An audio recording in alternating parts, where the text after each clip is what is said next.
Buenos días, buenas tardes, buenas noches. Bienvenidos a un nuevo episodio de Aquí se habla libertad, hoy viernes 23 de agosto del año 2024. Como siempre, arrimados al Mingo TV, el canal de José Domingo Blanco y Erika Mendoza Tovar, que consiguen ustedes en X, a ambos. A Mingo lo consiguen como @Mingo TV, porque ya alineó el login con su principal proyecto, que es este canal de YouTube. Y a Erika Mendoza Tovar la consiguen como @Ementof. Y en Instagram, donde también son muy movidos, lo consiguen igual, @Mingo TV, y a Erika Mendoza como @Erika Mentof.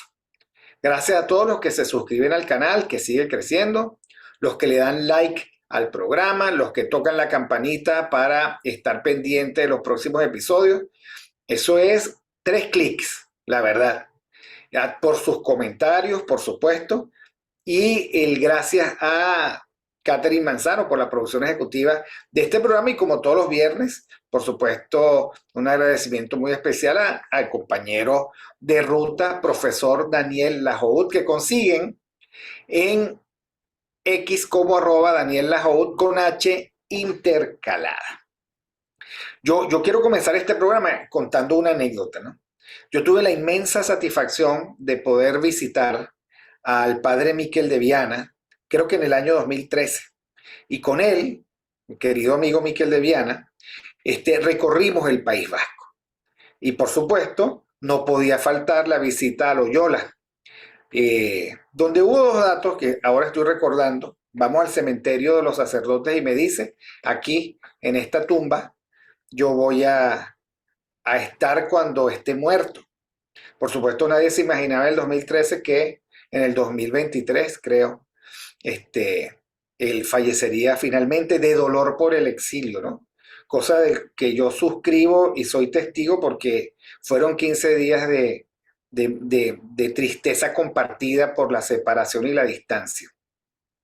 Pero cuando yo entro a esa iglesia maravillosa de los jesuitas en Loyola, al lado del castillo, de la casa de San Ignacio, donde tuvo su larga convalecencia y por supuesto su proceso de conversión, yo veo el estatua de plata maciza, que por supuesto es de San Ignacio, y yo le pregunto al padre, wow, qué rica, o sea, yo nunca he visto, he notado tanta riqueza en una estatua de plata maciza tamaño original, ¿no? Y él me suelta esta, ¿no? Bueno, esos son los saldos de la riqueza de la compañía guipuzcoana en Venezuela. Y lo otro que me dice es, esta estatua es tan valiosa que cuando invadió Napoleón, los jesuitas la escondieron para que los franceses no la fundieran y no se perdiera tanta riqueza. Porque es que hoy vamos a hablar de la compañía guipuzcoana, de ese siglo XVIII tan boyante que vivimos los venezolanos y de un periodo que se extiende desde 1730 hasta 1785, 45 años de una compañía de comerciantes vascos procedentes en gran parte de la provincia de Guipúzcoa, que operó en Venezuela, ya dijimos 45 años, y que por supuesto marca la economía y el desarrollo científico y social de la Capitanía General de Venezuela. Y bueno, para que nos narre esta circunstancia y la analice como debe ser, bueno, está con nosotros el profesor Daniel Laud, que ustedes saben es economista e historiador. Bienvenido, profesor. Gracias, Víctor. Buenos días, buenas tardes, buenas noches, como dices tú. Y bueno, y yo reitero el agradecimiento que tú me das a mí. O sea, para mí es un placer estar todos los viernes contigo en este programa. De hecho, me siento muy solidario contigo en este proyecto que hemos armado juntos desde Radio Caracas hasta hoy. Pero bueno, pues, vamos con el siglo XVIII. El siglo XVIII para mí es un siglo importantísimo en Venezuela, ¿no? Porque es la marca importante de la verdadera realidad venezolana. Este, eh, yo me voy a permitir irme un poquito más atrás, ¿no? Cuando en, en Venezuela por fin los conquistadores descubren que no hay oro, ¿okay?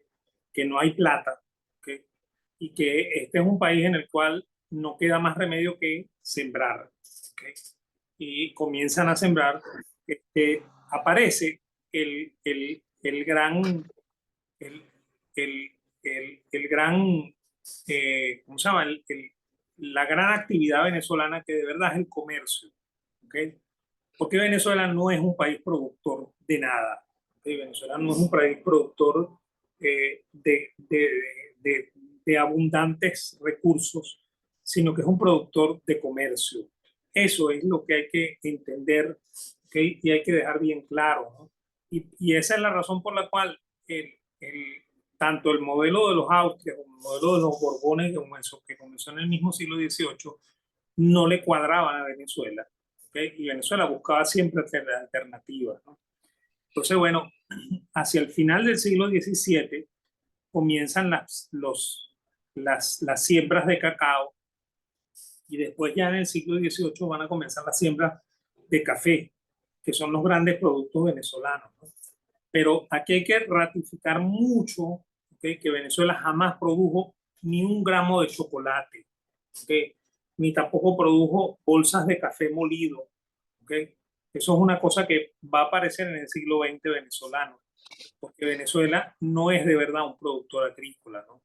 Entonces Venezuela en el siglo XVII comenzó a sembrar cacao y el cacao es un producto que se parece a casi todos los productos europeos, ¿no? Y de hecho, aunque el cacao no es europeo, el cacao tiene origen americano, ¿okay? Y requiere un periodo de maduración, ¿okay? De hecho, uno siembra una planta de cacao y no es sino hasta los 10 o 12 años que esa planta comienza a producir fruto, ¿no? Es parecido al café, el café se tarda un poco menos, el café tarda entre 5 y 7 años, ¿okay? Por lo cual el café tiene la ventaja de la premura, ¿okay? Que es una cosa que no tiene el cacao. A mí siempre cuando hablo de esto, me salta a la cabeza la, la, en una ocasión el extinto presidente Hugo Chávez eh, invitó al dictador de Siria, el Assad, a Venezuela y este señor vino, ¿ok? Y claro, él se sentía regodeado y maravillado con alguien parecido a él, dictador y sometedor del pueblo.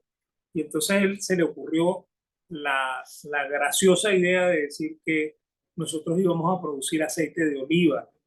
Y ahí yo le comenté a mis hijos eran unos niños en ese momento, ¿ok? Les comenté que cuando yo era también un niño, mi papá, que en paz descanse, había dicho, yo estuviese recogiendo las aceitunas que sembró mi abuelo y a ti te tocaría sembrar, recoger las aceitunas que sembró tu abuelo Antonio, ¿ok? Y a mí me da mucha, ¿cómo se llama? Me, me da mucho sentimiento recordarme de eso porque le dije a los chicos que mi abuelo, yo no conocí nunca a mi abuelo Antonio, ¿okay? Por supuesto, menos a mi bisabuelo Sarkis, ¿okay? Pero ellos conocieron a su abuelo, ¿no? A José, ¿okay? Quien es mi papá y quien yo todavía amo en lo más entrañable de mi ser, ¿okay? El, el, el olivo tarda 50 años en producir la primera aceituna. Entonces eso es un acto de paciencia, ¿okay? Y aquí hay que entender también una cosa bien importante. El Líbano, que es el sitio donde vienen mis abuelos y donde viene mi papá, ¿okay? No es un sitio de cultivo, es un sitio de comercio, ¿okay? Sin embargo, hacen muchos cultivos, ¿okay? Entre ellos el cultivo de la oliva y el cultivo de la vid, ¿okay? De hecho, mi abuelo sembraba tanto aceitunas como uvas para hacer vino, ¿okay? Y el vino que se hace en el Líbano es un vino que se hace también en el sur del Líbano, ¿ok? que tiene mucho que ver también con mi apellido Lahoud, ¿okay? En el sur en el sur de Francia, ¿okay? Porque mi apellido Lahoud viene del sur de Francia, viene de los gascones franceses que hicieron desmanes en el siglo XVII y fueron expulsados de Francia. Y bueno, y terminamos en las costas del Líbano, ¿no? Y mi familia se hizo católica, dejó de ser calvinista y se hizo católica, gracias a Dios. Y, y bueno, pero preservó esa forma de hacer el vino que tienen los franceses de la, razón, de la región de la Gascuña francesa, que es el vino Sauternes. ¿Okay?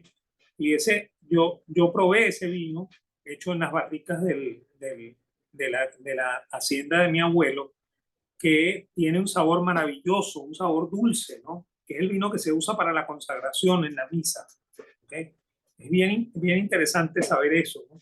Y bueno, y eso me dice a mí que el Líbano también es un sitio en el cual se cultivan ciertos cultivos que son específicos para la exportación, porque el Líbano no es productor de todo, ¿okay?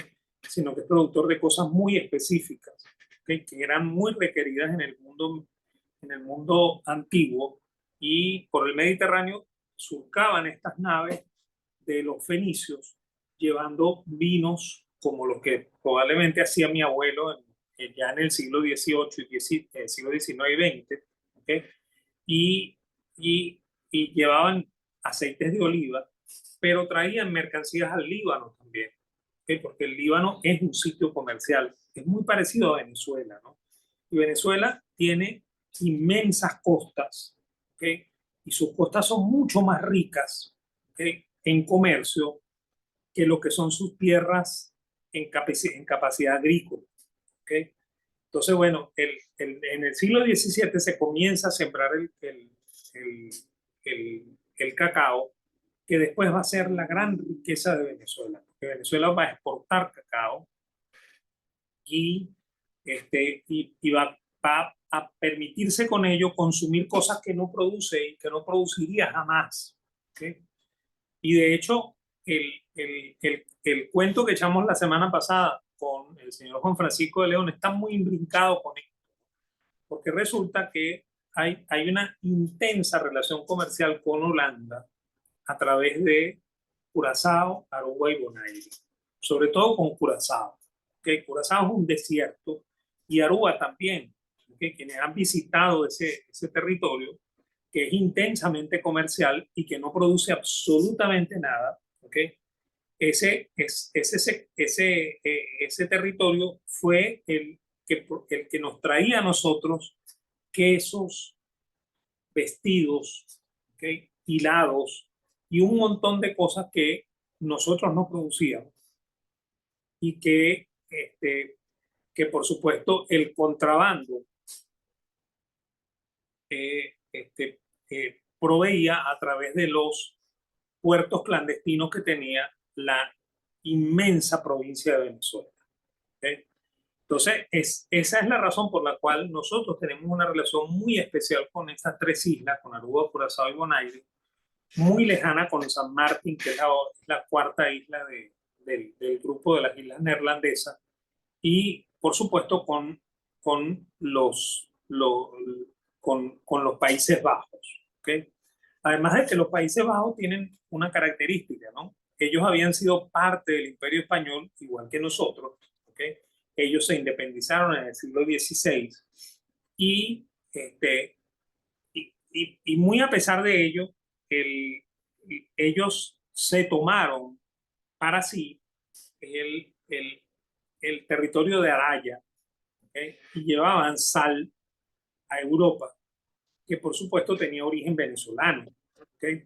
Y por supuesto, eso a los europeos les sorprendía mucho, ¿no? Porque ellos decían, ¿cómo es que estos que no tienen colonias en casi en ningún lugar, con la excepción de esas cuatro islas que son Aruba, Curazao, Bonaire y San Martín, pueden traernos sal, ¿okay? Y pueden traernos otros productos, porque es que los holandeses tenían una característica que no tenían los españoles, ¿no? Que era la habilidad comercial. ¿Okay? Esa es una cosa que ellos tenían, ¿okay? Algunos de nosotros lo teníamos, y por supuesto, como nosotros éramos españoles, algunos de nosotros lo teníamos. ¿Okay? Entonces, bueno, eso maravillaba en el siglo XVII y en el siglo XVIII a los europeos, que no llegaban a comprender cómo era que un país que no tenía recursos, como eran los Países Bajos europeos, pudieran tener la riqueza que tenían. ¿Okay? Y eso está muy relacionado con la provincia de Venezuela. La provincia de Venezuela en el siglo XVIII comienza a crecer de una manera impresionante, ¿okay?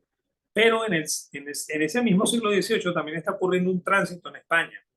Está ocurriendo que los reyes de la casa Borbón están disputando con los austríacos el dominio de España, porque el último rey de los austríacos, que es Carlos III, Carlos II,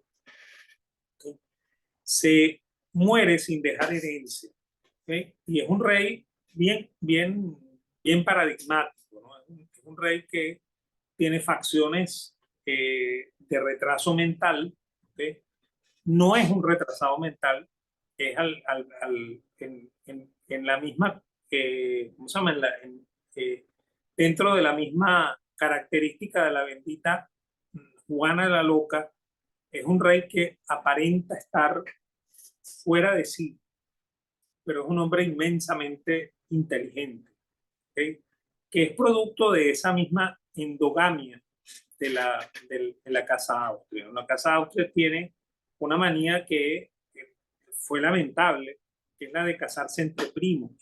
¿Okay? Se casaron entre primos y primos y primos. ¿Okay? Y bueno, y Juana la Loca es una manifestación de esto, una mujer excesivamente inteligente, pero con ciertos rasgos que la hacen parecer que no está dentro de la lógica formal.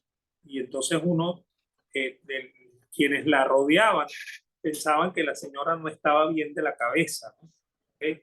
Pero muy lejano a eso, se trataba de una de las reinas más brillantes del mundo español. Además, era una reina que no le gustaba el gobierno, ¿okay?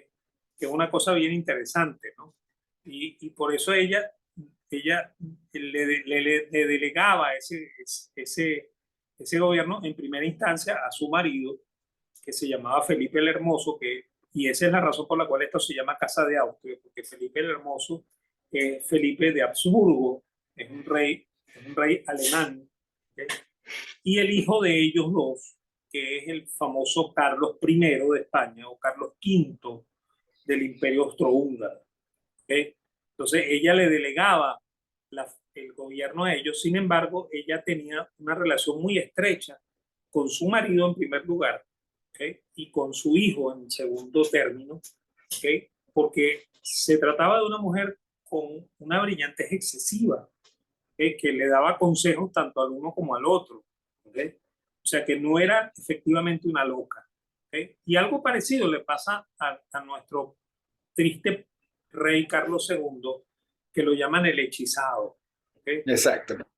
El hechizado lo llaman así porque sus facciones son facciones de retraso mental y son facciones de la consecuente liga entre primos que vino entre esa familia, ¿ok? Y bueno, y eso también va a causar mella, porque el pobre Carlos II no va a tener descendencia, ¿okay? No va a tener ningún vástago que se quede con el poder, y a pesar de que se casó dos veces, ¿no? Lo cual habla muy bien también de sus reinas consortes, ¿no? Porque las reinas consortes, cuando no salían embarazadas, cuando se trataba de una mujer casquivana, ¿okay? Buscaban cualquier aventura para salir embarazadas y dejar el vástago, ¿okay? Y parece que ninguna de ellas dos se atrevió a hacer una atrocidad de tal tamaño con el pobre Carlos II, ¿no? O sea que además tuvo la suerte de tener mujeres que lo respetaron, ¿okay? Como marido. Y bueno, él efectivamente cuando él va a fallecer, él hace un testamento y en el testamento él expone que él quiere que la casa Borbón tome el control de España. ¿Okay? Los austríacos no están muy de acuerdo. ¿Okay? Y los austríacos van a procurar una guerra que se va a llamar de varias maneras, ¿no? Se llama la guerra de sucesión, porque por supuesto es la sucesión de Carlos II. Se llama también la guerra de los Felipes, porque el rey Austria o el príncipe Austria que trata de tomar el poder en España se llama Felipe de Austria, y el rey Borbón que trata de tomar el reino de España también se llama Felipe, pero Felipe de Borbón. Entonces, claro, por eso se llama la guerra de los Felipes. ¿Okay? Y también se llama la guerra austro-borbónica, porque se enfrentaron las dos casas, la casa de Austria y la casa de Borbón. ¿Okay? Y bueno, eso tuvo sus consecuencias en Venezuela. ¿Okay? En primer lugar, esa guerra duró 10 años, fue entre 1700 y 1710, cuando en 1710 definitivamente los Borbones ganan la guerra y la ganan por forfeit. ¿Okay? No las ganan porque ellos hayan sido mejores en la batalla, sino porque ocurre un evento curioso, ¿no? Que es que se muere el rey de Austria y entonces Felipe, que es el sucesor, dice, yo prefiero ser rey de Austria, que es un gobierno, es un reino rico, que rey de España, que es un reino quebrado. ¿Okay? Y eso nos va a marcar terriblemente, ¿no? O sea, porque España está quebrada. ¿Okay? Y bueno, y los Borbones asumen esa España quebrada. También los ingleses, que supieron jugar mucho el juego en el siglo XVIII, el juego de yo estoy contigo y también con el otro, ¿okay? eh, obligaron a los Borbones a firmar un acuerdo que se llamó el Tratado de Utrecht. Y por el Tratado de Utrecht, los ingleses se quedaron con el mercado de comercio de América y fundamentalmente con el comercio de esclavos. Entonces, bueno, ese va a ser el primer gran problema que van a tener los Borbones. ¿Okay? Van a tener que vivir con un acuerdo con los británicos, en lo cual los británicos van a hacer comercio libre en las costas americanas de esclavos y de mercancías. Entonces, y además de eso, bueno, también hay que entender una cosa, que en este momento el país más rico del mundo, aunque esté quebrado, se llama España. ¿Okay? Y está quebrado por la mala gestión de reyes como Carlos V y Felipe II. ¿Okay? O sea, ellos endeudaron el país, ¿okay? Lo pusieron en situación de minusvalía frente a las casas comerciales que eran las que daban el crédito en aquel momento. ¿Okay?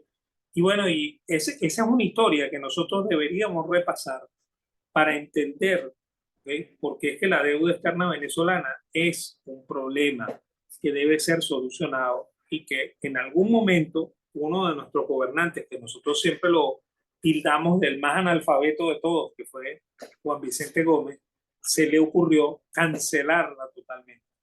¿Okay? Esa es una de las cosas que nosotros deberíamos revisitar. ¿Okay? Nosotros los venezolanos deberíamos darnos cuenta de que nosotros somos un país pobre, que no debe tener deuda, ¿okay? Y que al igual que Juan Vicente Gómez debemos hacer un plan con la intención de acabar con esa deuda. ¿Okay? Sí, pero las deudas no desaparecen solas. Hay que hacer un plan de recuperación del país, porque en el mejor de los casos, cuando cambie el sentido del gobierno en Venezuela, vamos a tener que sacar algunas cuentas, ¿no? Claro, ¿no? Y una de las cosas interesantes es que uno tiene que dejar los prejuicios de los historiadores marxistas, de los historiadores adecos, que nos han dicho siempre que Juan Vicente Gómez era un tirano, analfabeta, bruto. No, no es un tirano, analfabeta y bruto, es un hombre con inteligencia, que entendió que uno de los problemas grandes del siglo XIX venezolano era su deuda y decidió, vamos a cancelar eso, ¿okay? Y hizo un plan de cancelación. No es como algunos historiadores hoy pretenden decir que en 1930 el hombre pagó totalmente la deuda venezolana, sino que fue un programa que ocurrió entre 1908, que es el momento en el cual Juan Vicente Gómez se monta en el poder, hasta 1930. O sea, fueron 22 años de pago sistemático de la deuda externa venezolana. Se pagaban intereses y capital con la intención de llevar el capital a cero. ¿Eh? Y bueno, y una de las cosas que Juan Vicente Gómez le heredó a Venezuela y que nosotros deberíamos de agradecerle y decirlo siempre en las clases de historia, es que ese hombre nos llevó a no tener deuda, ¿okay? A que todo el gasto público que se hiciese en Venezuela se hiciese destinado a, a la realización de un consumo o de una inversión pública, ¿okay? Y no al pago de una deuda externa. ¿Okay? Eso hay que ratificarlo, eso hay que internalizarlo y sobre todo internalizarlo porque en las academias de economía, que fue donde yo estudié, ¿okay? Se ratifica mucho que es bueno tener deuda. ¿Okay? Sí, es bueno tener deuda, pero es bueno tener deuda cuando usted es un productor consecuente que produce a unas tasas de rendimiento muchísimo mayores que el rendimiento de las deudas que usted quiere. ¿Okay? Pero eso no te lo dicen. ¿Okay? Te hablan de una cosa mítica que es la inflación, que no tiene nada que ver con los procesos de deuda. Entonces, bueno, sanado un poco ese tema, vamos otra vez y con el objetivo de encerrarnos en el siglo XVIII. Entonces, bueno, en el interín, Venezuela comienza a producir cacao en grandes proporciones. ¿Okay? Venezuela también producía tabaco. ¿Okay? Uno de los mejores tabacos del mundo se producían en Venezuela, el tabaco Barina, que era como se llamaba, que se producía en la provincia de Barinas. ¿Okay? Ahí en lo que nosotros hoy llamamos el estado Barinas. ¿Okay? Era uno de los tabacos más famosos de Europa.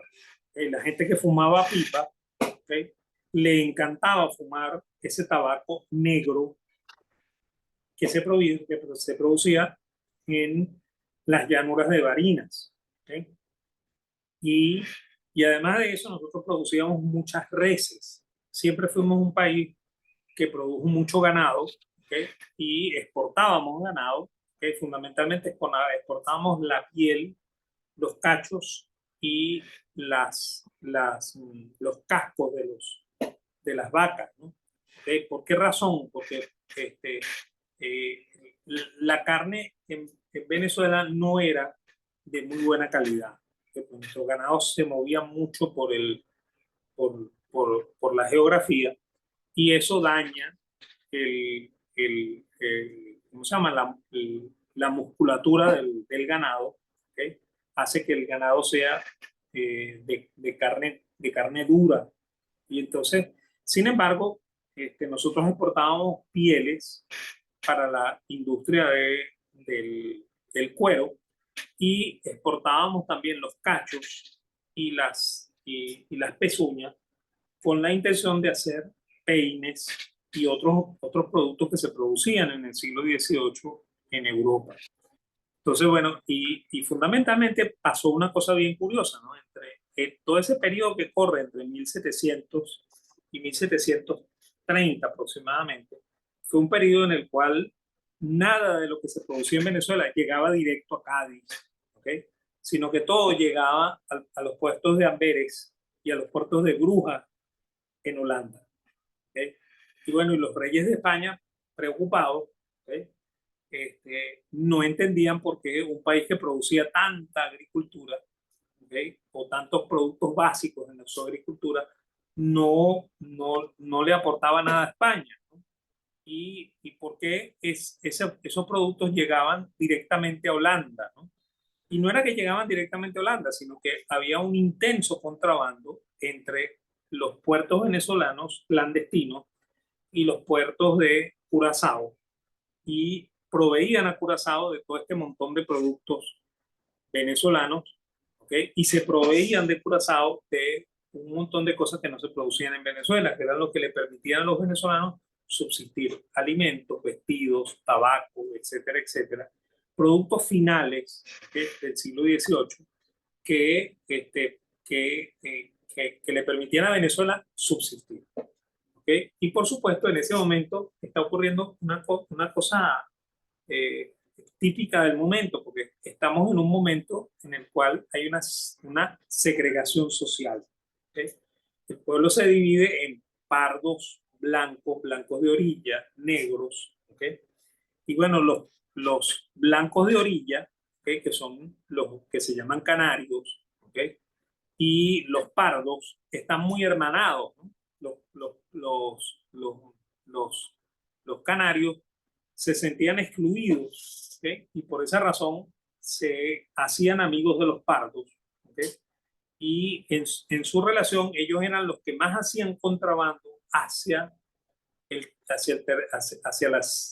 las islas neerlandesas, y los que más recibían productos de las neerlandesas. ¿Okay? Entonces eso permitió que Venezuela se comenzara a desarrollar, y ese pobre territorio del siglo XVII, ¿okay?, que no tenía riquezas minerales, ¿okay?, y que arduamente producía algunos productos agrícolas, terminó siendo un país de una boyanza extrema. Y de hecho, fíjate que pasa una cosa bien curiosa. Los canarios que están en este momento aprovechando la situación se lo comunican a, a, su, a sus familiares en las Islas Canarias, y esos familiares comienzan a emigrar a Venezuela. Y va a ocurrir una cosa muy curiosa, ¿no? En los primeros años del siglo XIX y del siglo XVIII, y durante todo el siglo XVIII, va a haber tres sitios en los cuales España va a crecer mucho. ¿Okay? Uno va a ser Cuba, ¿okay?, que crece por la siembra de caña de azúcar. ¿Okay? Otro es Venezuela, que crece por la siembra de estos productos que comenté, del cacao, por la tenencia de ganados y por la siembra del tabaco. Y el otro sitio es un sitio muy alejado del reino español, que es las Filipinas. Comienzan a crecer también por, la, o sea, por su habilidad para producir frutas. ¿Okay? Entonces, bueno, efectivamente esos son los tres sitios en los cuales crece mucho la población del Imperio Español. ¿Okay? Entonces, y aquí viene otra vez la estadística a ayudarnos, ¿no? Aquellos países donde crece la población son países donde está creciendo la economía. ¿Okay? Y bueno, y efectivamente Venezuela era uno de los países, una de las provincias en las cuales estaba creciendo mucho la economía española. ¿Okay? Y bueno, eso va a llamar la atención del rey de España. El rey de España se va a dar cuenta, mire, desde 1700 hasta 1728, aquí no entra un producto que venga de la provincia de Venezuela. ¿Okay? Tampoco entra un producto que venga de la provincia de Cuba. ¿Okay? Y tampoco entra un producto que venga de la provincia de las Filipinas, ¿no? Entonces, ¿qué está pasando?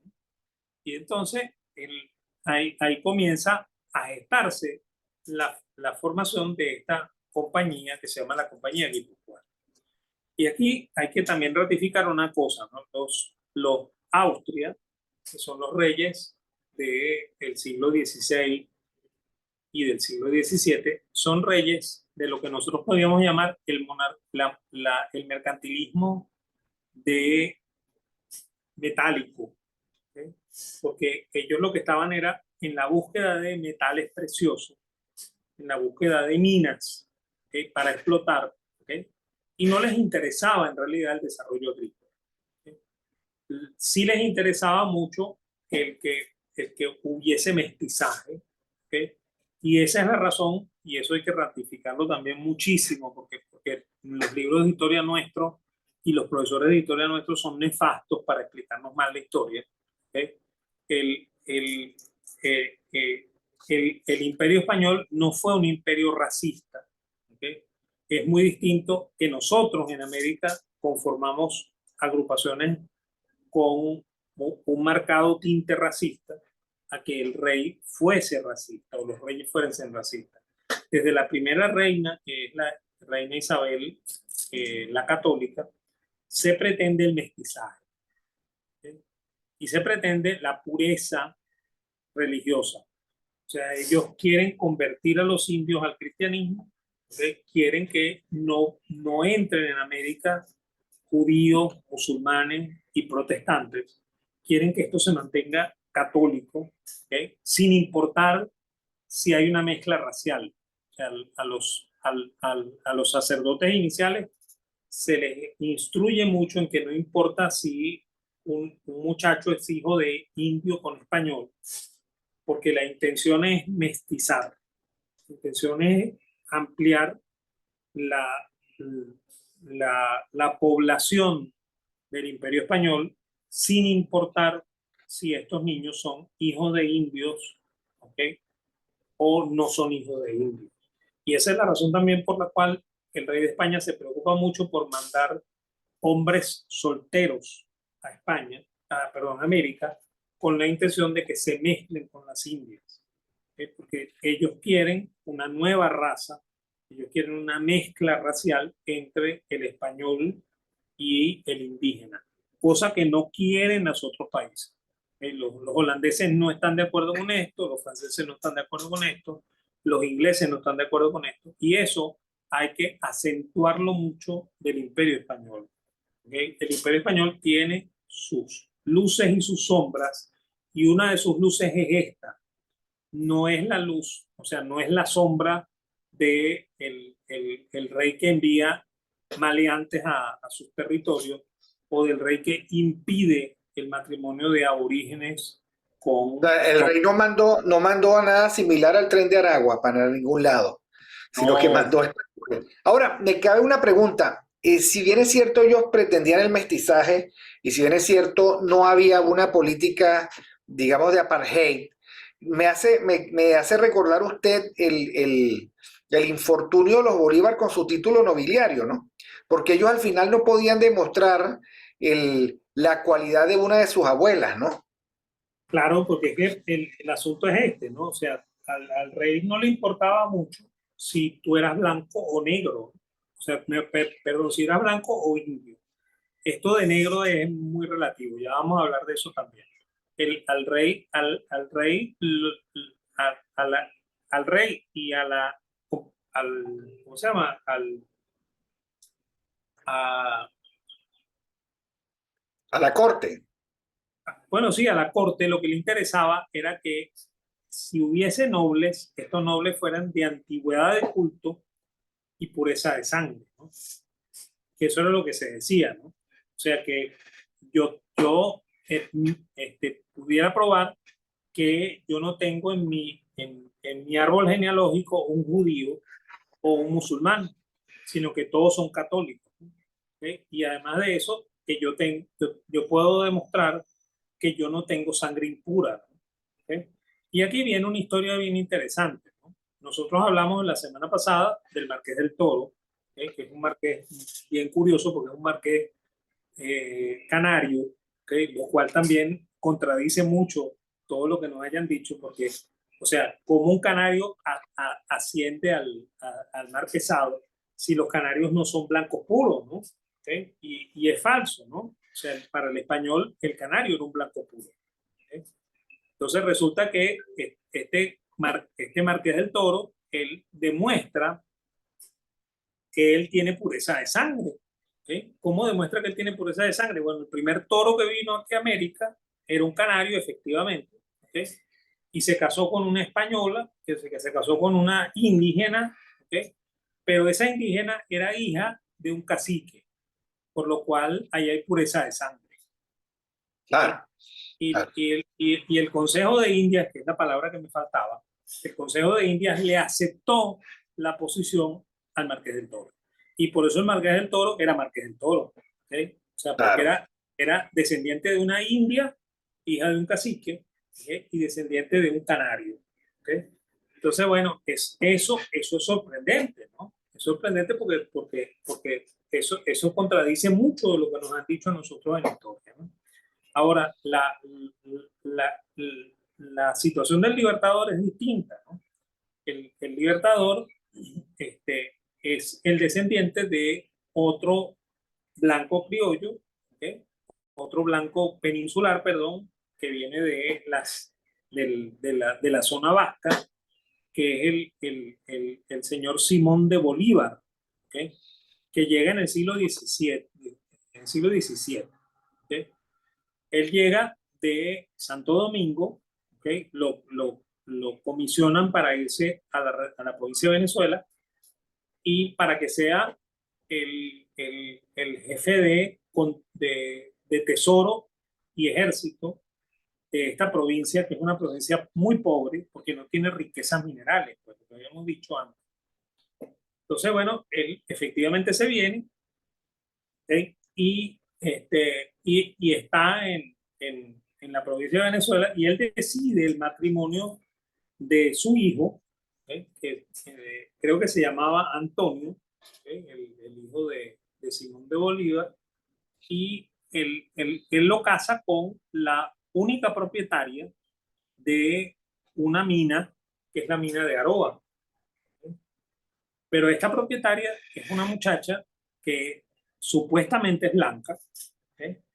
Está inscrita en el libro de blancos, y aquí hay que contar una historia adicional, ¿no? O sea, las iglesias tenían para sus registros de bautizo, que era lo que era antes la partida de nacimiento. Antes no había partida de nacimiento, o sea, uno se bautizaba y así era como constaba que uno era hijo de tal, que había nacido en tal sitio, etcétera, etcétera. Entonces, bueno, en las iglesias había un libro de blancos, en el cual se registraba el nacimiento de los niños que tenían origen blanco. ¿Okay? Había un libro de indios, ¿okay? Y había un libro de mestizos, ¿no? Y después, cuando hubo esclavitud, que ya es en el siglo XVII, entonces hubo un libro de negros, ¿okay? Para, para separar las razas. ¿Okay? Hay que entender que también eso es un mal que nos viene del siglo XVI y del siglo XVII. O sea, eso de creer que existen razas en la humanidad, ¿okay? Es una cosa que nos viene desde allá, ¿no? Y yo, por cierto, siempre en mi clase le digo a los alumnos, no existen razas, existe una sola raza que es la humana, ¿okay? Y existen fenotipos. Pues algunos son negros, otros son blancos, otros son indios, ¿okay? Y algunos son mestizos, como es el caso mío, ¿okay? Y el caso de casi la mayoría de los venezolanos, pues, ¿okay? claro. Entonces, bueno, resulta que el, el, el, cuando se va a morir el papá de esta niña, María Marín, que es la heredera de la mina, él se confiesa ante el cura y hace testamento, ¿no? Que eso es una cosa que se hacía mucho en el siglo XVI, XVII, XVIII, incluso en el XIX. ¿Okay? Uno se confesaba el día que uno sentía que uno se iba a morir, ¿okay? O en los días en los que uno sentía que venía la muerte. Entonces el cura tomaba nota y el cura era el que hacía la testificación del testamento, ¿no? Entonces este señor, el señor Marín, reconoce que él tiene una hija, ¿okay? Es una muchacha que vive en la casa de su hermana, ¿okay? Y él asegura que es hija de una blanca, pero él no va a decir quién es la madre porque él no quiere perjudicarla, ¿no? Porque se trata de una hija nacida en la clandestinidad, pues una hija de lo que hoy llamamos, o de lo que en algún momento se llamó hijas naturales en Venezuela. ¿Okay? Así es. Entonces, bueno, esta muchacha era la heredera de la única mina que había en Venezuela, que era una mina de cobre, que daba en el estado Yaracuy, en la frontera entre una población que se llama San Carlos, que es la capital del estado Yaracuy, y una población que se llama, eh, este, eh, se llama, bueno, no recuerdo en este momento, pero es el nombre del título nobiliario. ¿Okay? Entonces resulta que el, Cocorote no era. Cocorote, ese es el nombre. Cocorote. Entonces, bueno, el, eh, este cura certifica que ella es la heredera, ¿okay? Y bueno, y don Simón de Bolívar, que era el dueño de lo que hoy en día es la hacienda de Santa Teresa, ¿okay? De lo que hoy en día es la casa de Bolívar, que queda en el centro de Caracas, de lo que hoy en día es la casa de descanso de Campo de los Bolívar, que es la casa que quedaba al lado de Radio Caracas Televisión, ¿okay? Ahí en el centro de Caracas, y que es el dueño de la hacienda de las Ibarras, que es donde hoy en día está la Universidad Central de Venezuela. ¿Okay? Era el dueño de las tierras más ricas de América, de la provincia de Venezuela. Casa a su hijo con la única dueña de una mina que hay en Venezuela, ¿no? Entonces, bueno, en ese momento me imagino que al señor Simón de Bolívar le importó un pepino que esta niña no tuviese mamá, ¿okay? Porque eso es lo que aparece en los papeles, que ella no tiene mamá, sino que su papá es el único que existe. ¿Okay?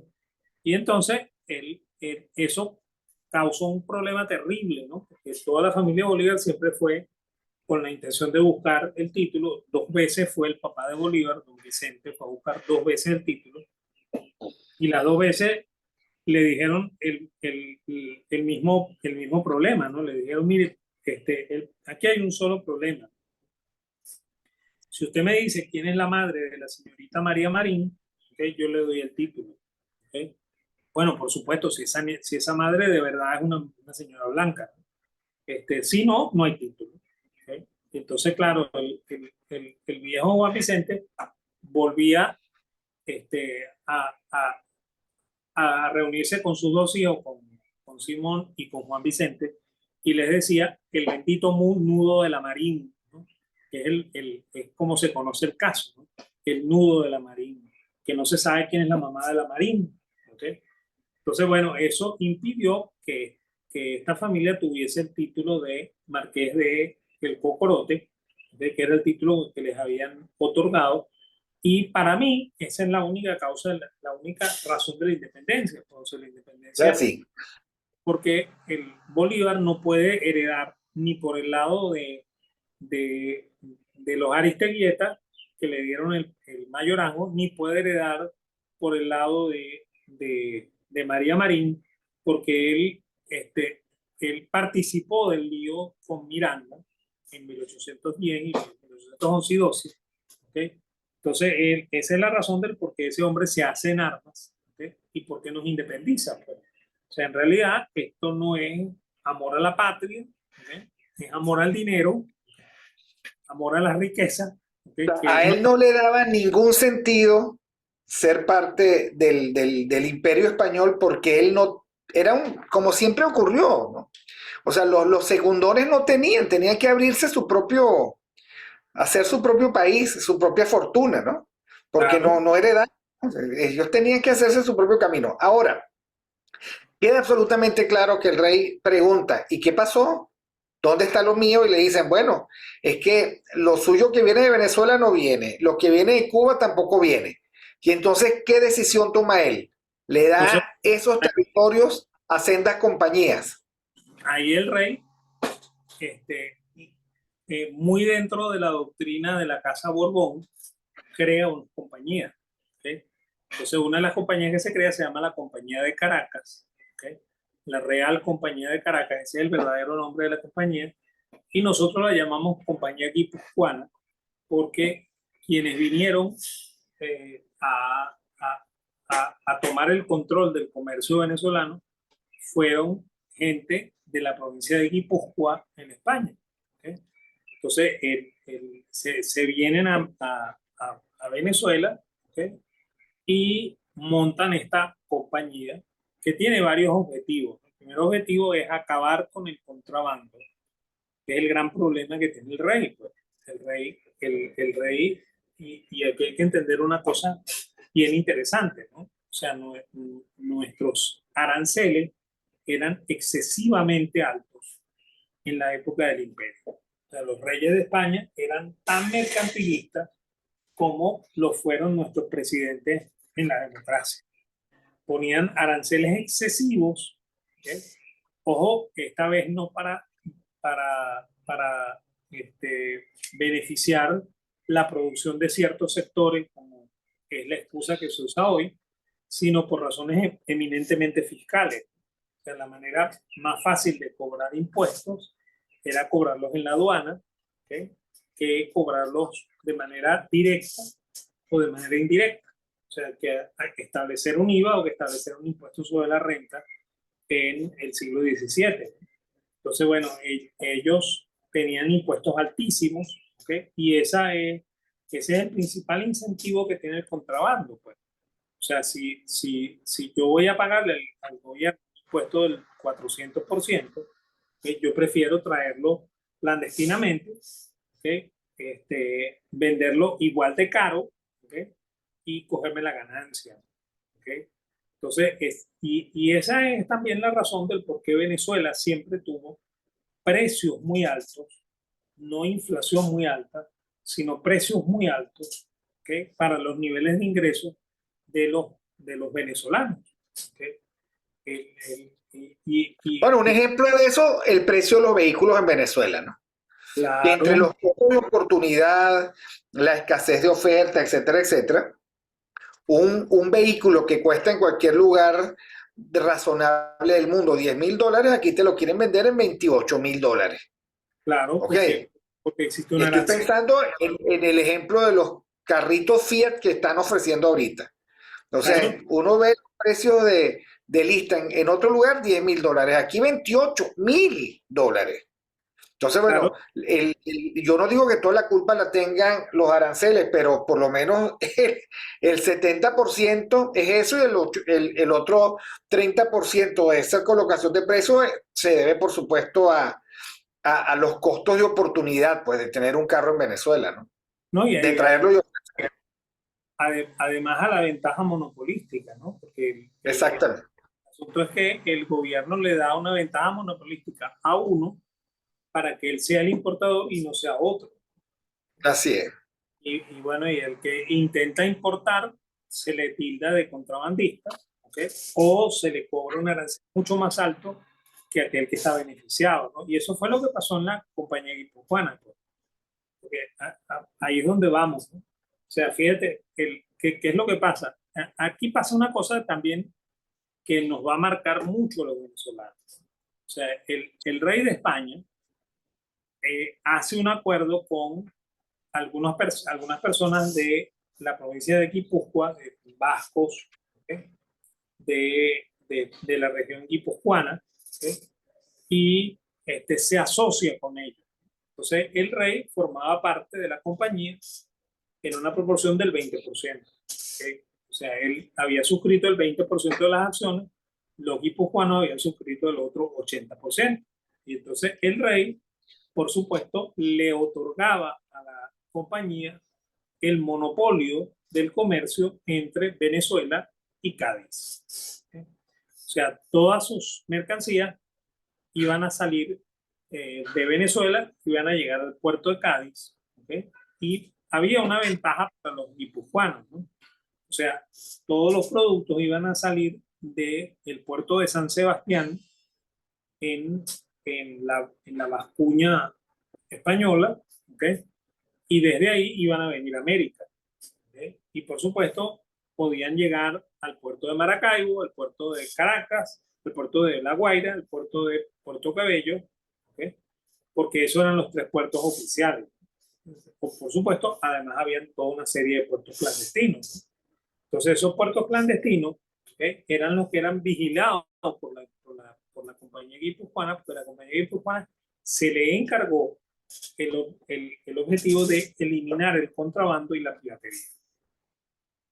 Entonces, aquí van a ocurrir varias cosas, ¿no? Yo la semana pasada hablé de una famosa guerra que se llama la guerra de la oreja de Jenkins, ¿okay?, porque Jenkins es un pirata británico que se la pasa haciendo desmanes en el Caribe, ¿okay?, y que lo atrapan en la provincia de la Florida. En ese momento la Florida es española, ¿okay?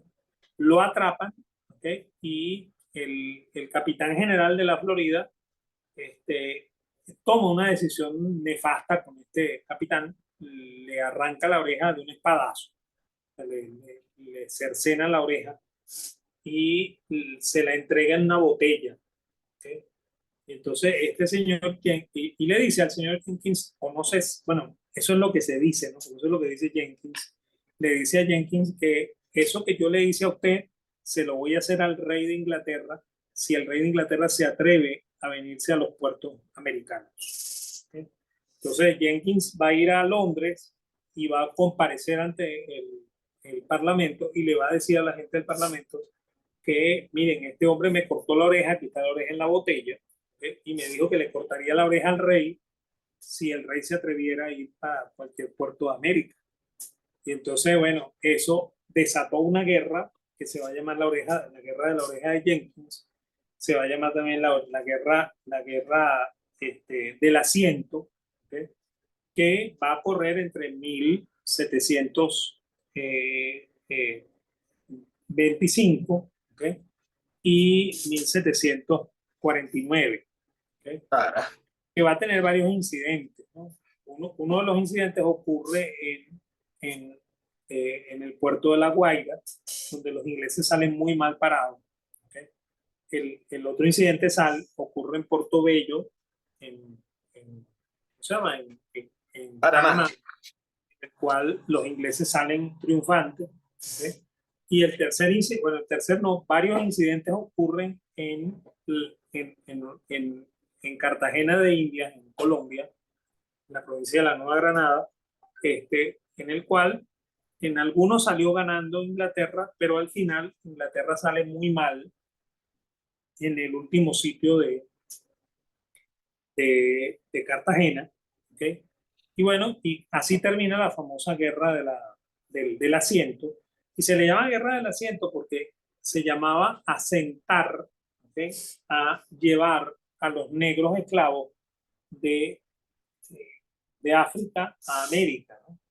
Y bueno, y fíjate que curiosamente los sitios donde más se hacía comercio de negros eran La Guaira, ¿okay? Panamá, en el puerto de Portobello y en el puerto de Cartagena, en Cartagena de India. ¿Okay?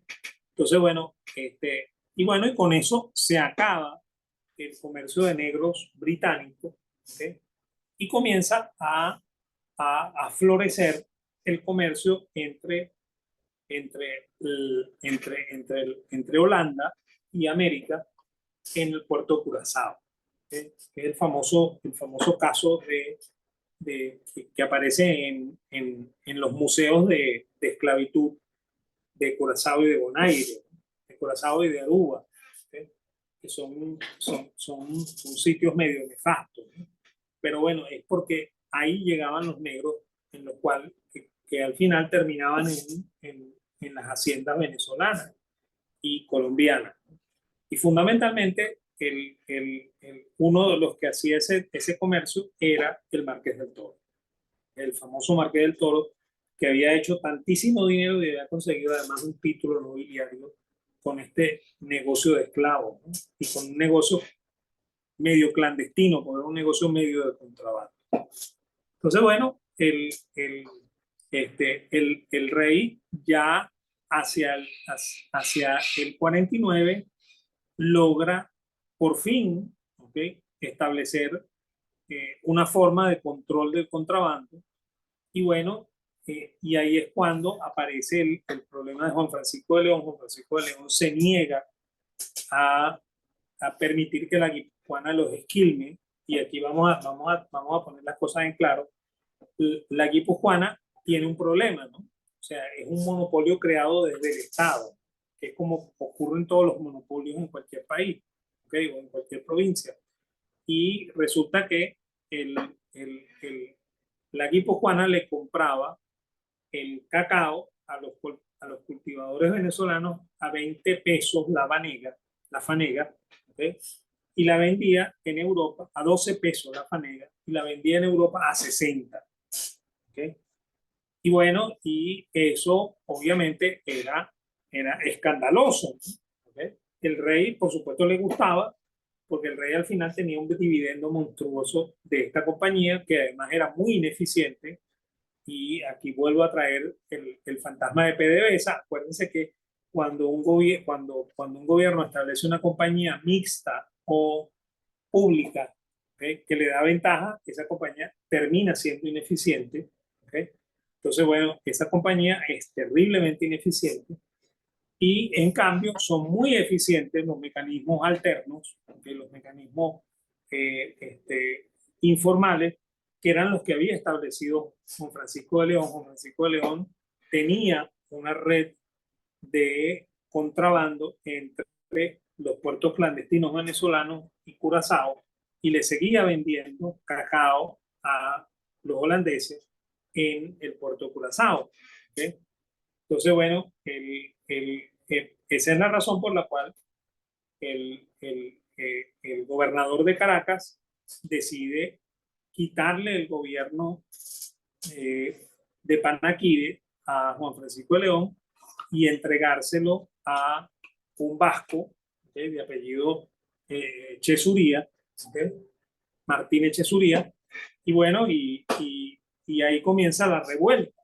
Entonces Juan Francisco de León se molesta mucho, ¿okay?, revela a todos los canarios que están en el territorio de Panaquire, y aquí hay que entender una cosa: él escribió a la gente de Panaquire, le dijo que mira, aquí hay unas oportunidades de negocio inmensas, vénganse para acá, sembramos, le vendemos en contrabando a los holandeses, ¿okay?, y vivimos felices en esta tierra de gracia.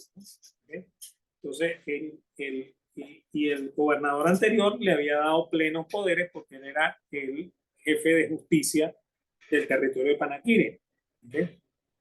Entonces, a él lo destituyen, ¿okay?, y tratan de acabar con el contrabando, y la respuesta de Juan Francisco de León es agrupar a todos estos empresarios, ¿okay?, que actúan de manera informal, tratando de no pagar el impuesto de aduana.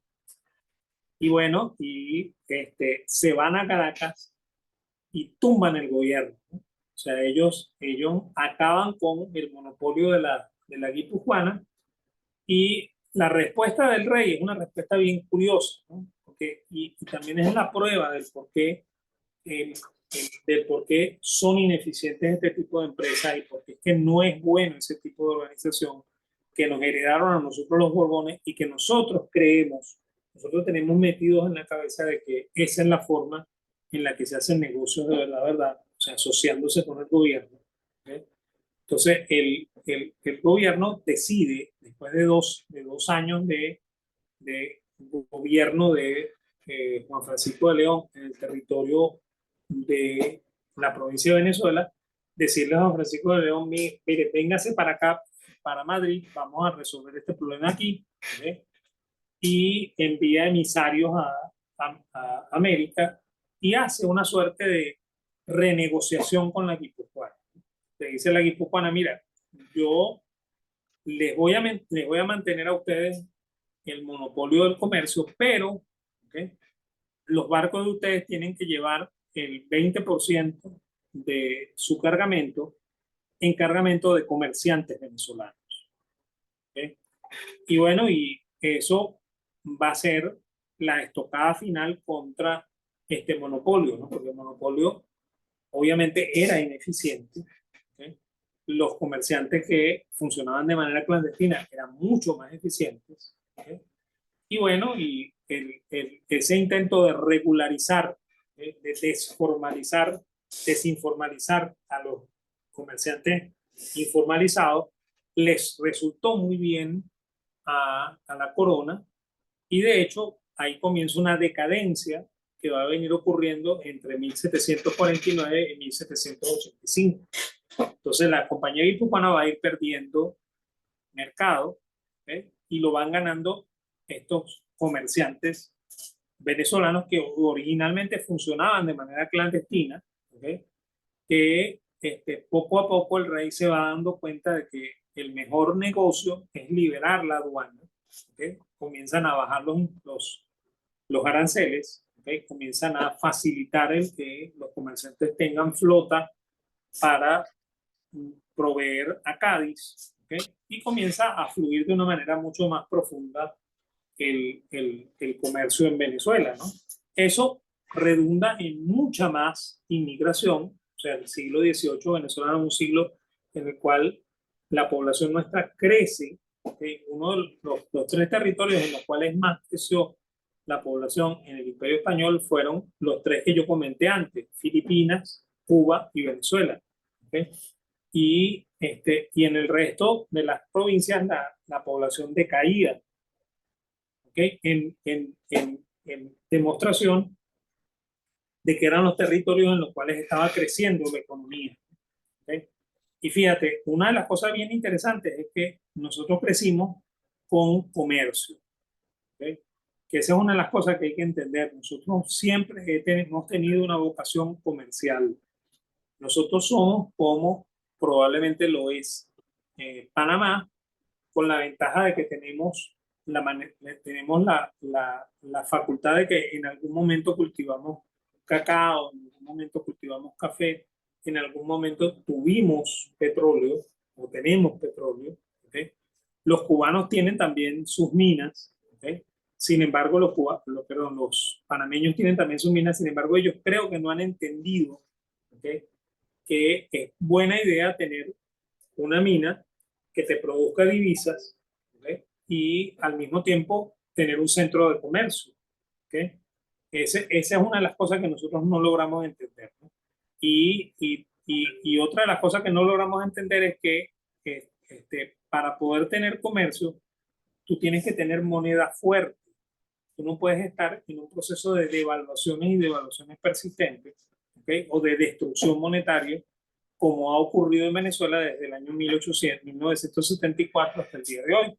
¿Okay? O sea, tú tienes que tener un esquema de moneda fuerte, porque el comercio necesita moneda fuerte.